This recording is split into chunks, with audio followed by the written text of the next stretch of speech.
Et yo les potes et bienvenue. Après la vidéo sur les ordi portables, je vais te montrer une superbe config de malade pour moins de 1400 € sur un PC fixe qui va te permettre de faire absolument tout ce que tu veux en fait. C'est juste, je pense, le meilleur rapport qualité-prix actuel au niveau des composants en 2017 avec en plus l'utilisation, tu verras, d'un truc inhabituel. Hein. Ça par contre tu vas dire ouais c'est bizarre. C'est parti, on y va. Alors cette config, évidemment c'est une config en pièces. Je me suis inspiré sur le site Matnet. Évidemment tu pourras retrouver des composants moins chers sur d'autres sites, etc. Mais nous on n'est pas là pour faire une guéguerre des prix, en fait on fait juste un ensemble de compos pour voir à peu près la tranche de prix, mais de toute façon le tarif maximal reviendra à plus ou moins 50 €, tu vois. Donc concrètement, d'abord je tiens à te dire qu'il n'existe pas actuellement de PC fixe déjà tout monté archi bien niveau prix. En général c'est mieux de l'acheter en pièces. L'idée c'est que toi tu le fasses monter par la suite si tu sais pas le faire, mais pourquoi pas, je vous ferai un tuto pour monter son PC, il n'y a rien de compliqué. Donc je vous mets bien sûr le lien de la fiche technique, enfin de mon panier,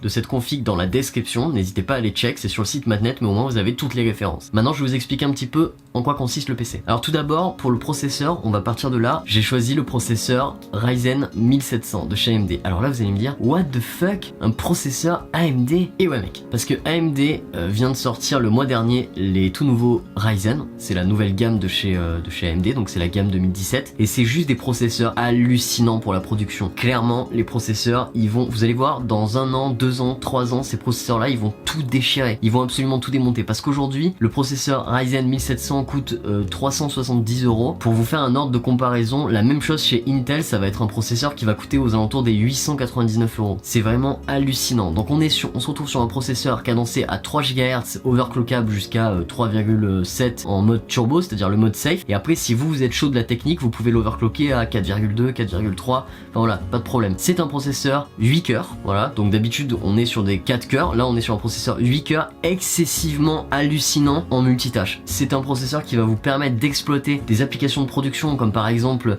faire du Premiere Pro et en même temps faire du After Effects et en même temps faire du Photoshop et faire tout un tas de choses en même temps sans aucun problème. C'est vraiment un processeur hallucinant, il a déjà fait ses preuves. Je vais pas le montrer dans la vidéo parce que je m'y connais moins, mais j'ai regardé plein de benchmarks et vous pouvez aller voir des vidéos de youtubeurs très connus américains qui ont fait des benchmarks hallucinants dessus, et juste c'est le processeur qui va révolutionner quelque part le rapport qualité-prix des puissances machines de production quoi. Donc n'hésitez pas, clairement nous on va faire cette config avec un AMD, donc l'AMD Ryzen 1700. Ensuite pour ça, pour l'accompagner, j'ai choisi une carte mère plutôt basique, une carte mère à 125 € de chez MSI, la Tomahawk Edition. C'est une carte mère de très bonne facture, taillée pour le gaming à la base, mais nous on va s'en servir surtout pour la production. Donc elle fait à peu près tout, hein, tous les classiques d'une carte mère. Évidemment elle prend en charge les ports M2 et les RAM en DDR4. Vient donc la RAM, j'ai choisi pour cette config 32 Go de RAM pour un prix de 259 € environ. Donc moi ici j'ai choisi de la Corsair, mais vous pouvez choisir à peu près n'importe quel type de RAM. Moi j'ai choisi de la fréquence 2400 MHz pour une RAM assez rapide tout de même, mais pas non plus la plus rapide qui existe, ou alors il faudra allonger un peu le prix. Petit conseil, si vous voulez une RAM vraiment puissante, prenez de la 3000 MHz, mais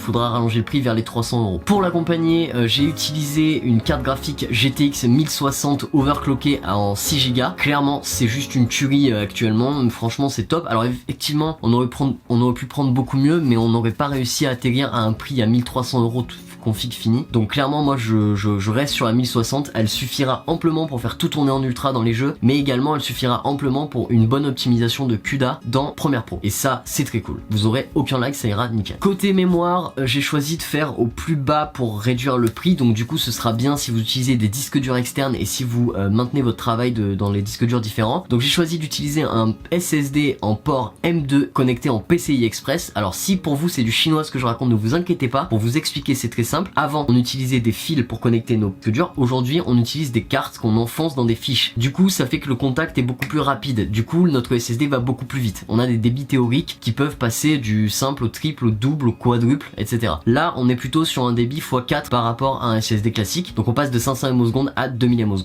C'est vraiment ouf. Donc moi ici j'ai choisi un SSD Corsair 120 Go aux alentours de 120 € qui sera donc très puissant mais avec une faible mémoire. Après pour ça il n'y a pas de souci, vous pouvez en fait, moi c'est ce que je fais tous les jours, en fait je prends prends mon travail que je fais actuellement, je le mets sur mon SSD, dès que j'ai fini de le faire, je le passe sur mon disque dur de stockage, vers les clouds, etc. Voilà, c'est hyper intéressant à faire, vous économisez de l'argent, c'est juste quelques petites manips, mais vous économisez beaucoup d'argent. Ensuite, comme disque dur, j'ai choisi un disque dur 7200 tours minutes de chez Seagate à 1 Tera qui coûte aux alentours des 49,90€. Voilà, moi j'ai choisi un 1 Tera parce que voilà, c'est le disque dur interne, moi j'utilise un disque dur externe pour stocker beaucoup de fichiers, mais voilà, après c'est au choix. Du coup, il reste dans la config évidemment l'alimentation, j'ai choisi une alimentation 80 plus silver, donc c'est une façon de, enfin c'est une bonne alimentation, on va dire, correcte. 750 watts modulable à 90€, voilà, parce qu'il faut quand même un petit peu de watts pour faire tourner cette machine. Côté boîtier, j'ai choisi un boîtier pas très cher, aux alentours de 40€, parce que je pense que, bon, le boîtier je vous laisse le choix, mais je pense que investir beaucoup d'argent dans un boîtier ça ne sert à rien. Pour ma part, je trouve ça complètement inutile, voire même absurde, à part de vouloir faire un truc qui coulole, c'est joli, mais nous on s'en fout, hein. On veut juste que ça fonctionne et que ça fonctionne très bien. Voilà, c'est l'ensemble de la config. Je vous ai pas parlé de ventilation parce que moi j'ai pas choisi de système de ventilation. Je vous conseillerais un refroidissement liquide si vous aimez bien le côté